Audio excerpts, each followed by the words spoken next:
ሰላማት ትግራይ ኣብ ክልተ ኸምስ ተኸፈለ ተረጋግጽሎ አቡነ ሰረቀ ብርሃን ድማ ንድሕነተይ ይሰገአለኹ ክብሉ ተዛሪቦምሉ መንግስቲ ፌደራል ኣወንታ መልሲ ከም ዝሃባ ተፈሊጡ መራሕቲ ሕወሓት ንባዕሎም ውሕስና ዘይረኸቡ ህዝቢ ንሕና ኢና ንድሕነካ ይብሉሎ ክብል ሓደ ፖለቲከኛ ተዛሪቡሎ መዕርፎ ነፈርቲ ኣላ ኣባ ነጋ መቐለ ተወሪሩ ከም ዝሓደረ ተፈሊጡ ካብ መቐለ ናብ ኣዲስ ኣበባ ብኣውቶቡስ ዝጓዓዙ ዝነበሩ መናእሰይ ብጉጅለ ሕወሓት ንከይኸዱ ከም ዝተኸልከሉ ተፈሊጡሎ ናይ ዝብሉን ካልኦት ሓደሽቲ ሓበሬታታት ሒዝናልኩም ቀሪብና ኣለና ክሳብ መወዳእታ ዜናና ላይክ ሼር ሰብስክራይብ በመግባር ክትከታተሉ ብኽብሪ ንዕድም ቀዳምነት መንበረ ሰላማት ትግራይ ኣብ ክልተ ኸምስ ተኸፈለ ተረጋግጽሎ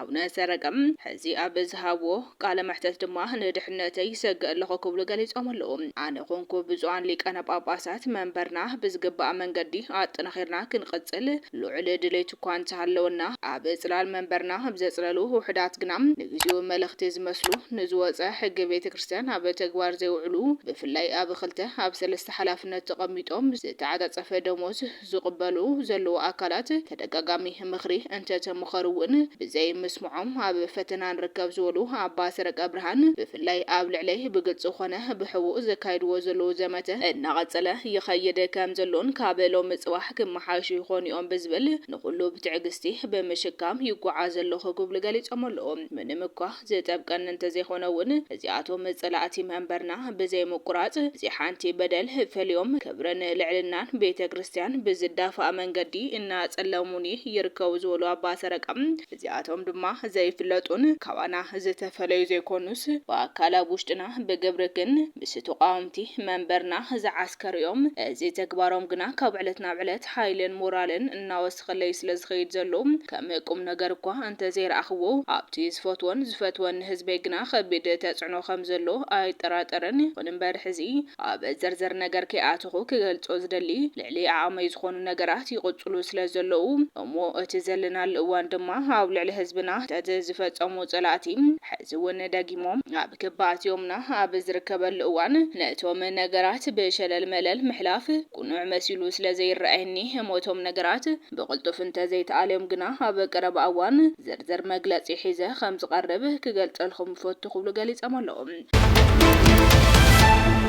መንግስቲ ፌደራል ኣወንታዊ መልሲ ከም ዝሃበ ተፈሊጡሎ ውድብ በወለዶ ንመንግስቲ ፌደራል ኣብ ምኽያ ሲቪል ሰርቫንትን በጀት ተታሒዙ ምስ ገንዘብ ሚኒስተርን ኮሚሽን ሲቪል ሰርቪስ ኢትዮጵያን ቁጽሩ ሓቲቱ ከም ዝነበረን በቲ ቁጽሩ መሰረት ድማ ኣወንታዊ ምላሽ ከም ዝተሃቦ ተፈሊጡሎ ኣብ ቀረባ ድማ ልኡኻት ናብ ኣዲስ ኣበባ ሰዲዶም ዘተ ክገብሩ ከም ዝኾኑ ፍሊጦምሉ ሕወሓት ንባዕሎም ውሕስና ዘይረኸቡ ንህዝቢ ንሕና ኢና ነድሕነካ ይብሉሎ ክብል ዶክተር አብርሃም በላይ ገሊጹሎ መራሕቲ ሕወሓት ንባዕሎም ውሕስና ዘይረኸቡ መሕቢእና ኣለሹ ህዝብና መሕቢኦም እናገበሩ ንህዝቢ ንሕና ኢና ነድሕነካ ይብሉሎ ዝበለ ዶክተር አብርሃም መንእሰይ ርግእ ኢሉ ሓሳብ ወስተንቲኑ ሓቂ ፈሊጡ ምስ ሓቂ ክኸይድ ኣለዎ ክብል ተዛሪቡሎ ተስታውስም ገራዓልታ እንደምንም ሓንቲ ፕሮጀክት ሰሪሕና ወዲና ሕዚ عدل هاونا مقالونا تدمقلنا أخصمون تدمقلنا ناي توريست بوتاي شراء عدقرات عدواون يدمقلنا ما يجو درتا كله الله ما تاي يدمقلنا كوريدرات نسرح من سينا نسرح نتوه نابل معات ندراجوه بدي دي أرزوات أكم زعينة محقف اتنا ناو نور ناولوخ من لس نقور إلنا زي تنقاقرنا له معالتن تهالي عفلت قن رئيسو من دليتو من السوس الذي يكونه حويت انت جميرو نسو من حويت أكال سلازي يخونو التحساسوهم سلازي يفكد كم تاب شعبي از قبرا هزبي بدخناتو مكزا يزكال هافت انت تفتيرو لمعات انت متيرو محساب انت جميرو بالدرجة تجميرو مجزاء يكال اللي لهم سلزا عملو بتخكل ود بدلينا أنا من إنسي زجزاء ود سلزا يكون دحين عد الرخيو سلزا رأيوه كل نجار كل هاليفه تقرأ هافت خيف ترى الله نصوم زنورو اللي تراح تقرأ كخول ليتن كترن يصرح له بالك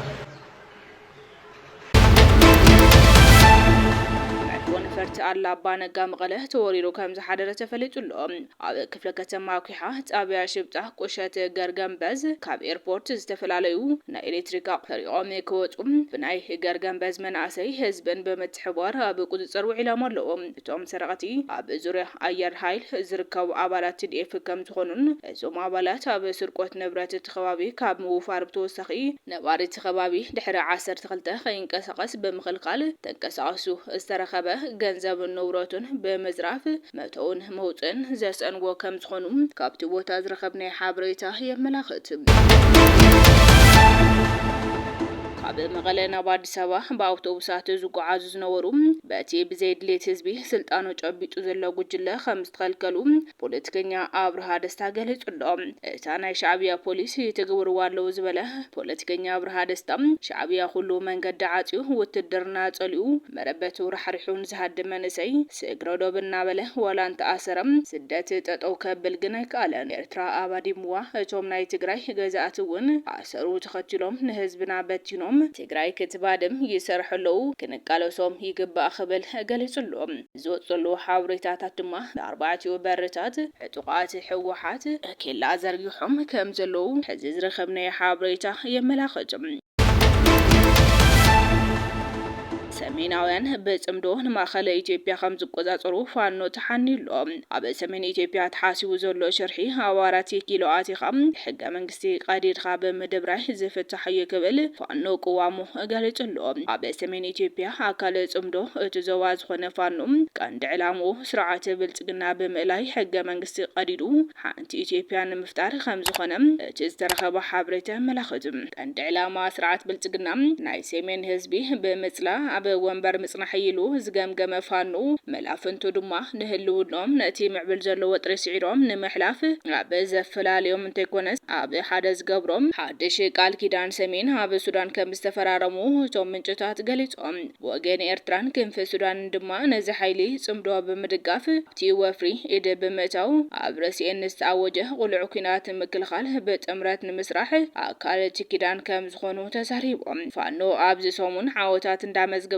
ይግስግስ ከም ዘሎም ነቲ ዘለዎ ናይ መርሕነት ተመክሮ ክፍተት በሰሜናውያን እንተተሓጊዙ ዓወታት ክሰልጦ ከም ዝኽእል ይግመት። ፋኖ ኣብዚ ሰሙን 2000 ኮማንዶ ከም ዘሰልጠነ እውን ይዝከር እዩ። ዶክተር ኣብይ ኣሕመድ ድሕሪ መልሲ መገሻ ኢምራት ጽምዶ ንምፍሻል ግዜ ከም ዘድልዮ ምሕባር ይፍለጥ እዩ። ድሌት ሰሜን ኢትዮጵያ ይተዓረቕ ዶ ይደረቕ ግና ግዜ ዝምልሶ ኣይክኸውን። ፕሬዚዳንት ትራምፕ ምስ ኢራን ስምምዕ ንምግባር ኣብዚ እዋን ድሌት ከም ዘይብሎም ገሊጾም። ፕሬዚዳንት ኣሜሪካ ዶናልድ ትራምፕ ምስ ኢራን ዝካየድ ዘሎ ኩናት ንምቁራጽ ዘኽእል ዘረብ ንምግባር ኣብዚ እዋን ድሉው ከም ዘይኮነ ፍሊጦም ኣለዉ። እቶም ፕሬዚዳንት ነዚ ዝገለጹ ኢራን ኣብቲ ወታደራዊ ስርሒት ሙሉእ ተሳዒራ እያ ኣብ ዝበለሉ እዋን ምዃኑ ኣል ዓረብያ ጸብጺባ።